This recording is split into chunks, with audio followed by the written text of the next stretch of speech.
Bolcom pour avoir une bonne communication. Bolcom, bienvenue chez vous. dañu lancé un appel boo xam ne maa ngi koy lancé devant le peuple sénégalais ma leen di wax ne am na fi doon nekk premier ministre ancien premier ministre de la République du Sénégal ñu koy tuddee Amadou Ba mu waxoon ne dafa bëggoon def débat ak Ousmane Sonko ma koy xamal ne moom mag la wàllam weesu na li ñu ko waroon a defal defal nañ ko li ñu waroon def nañ ko nañu béy ñu xale yi ñun ñooy noos Ousmane Sonko ñun ñoo war a toog ak moom defal nag moom dara.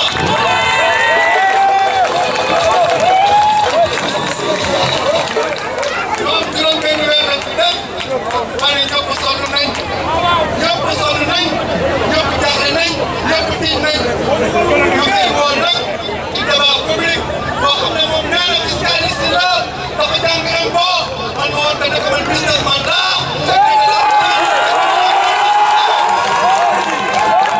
ñoo koy ñaan bu ñëw toog tegal boppam ñu waxtaan ñu wax ko moom économie ba xam dañ koy liggéey ci impôt di taxé nit ñi loolu nan la ci bëgg a defee ren réew waaye nag daanaka man lii nga xam ne dañuy wuti xaalis comme fi koy dugal dimbale nit ñi fexe leen ba ñuy liggéey am seen bopp di mënal seen bopp di defal seen bopp man li nga xamante ne liggéey laa gëm production laa gëm dëgg muy dox lay def man liggéey produit muy dox lay def.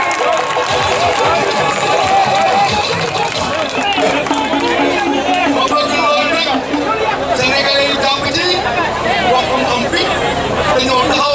jàkkaarloog naasam ñu waxtaan waxoon ko ni ñu yoree réew waa Sénégal yi tekki Sénégal am liggéey Sénégal naan ñoom sa kanam Bolcom pour avoir une bonne communication. Bolcom, bienvenue chez vous.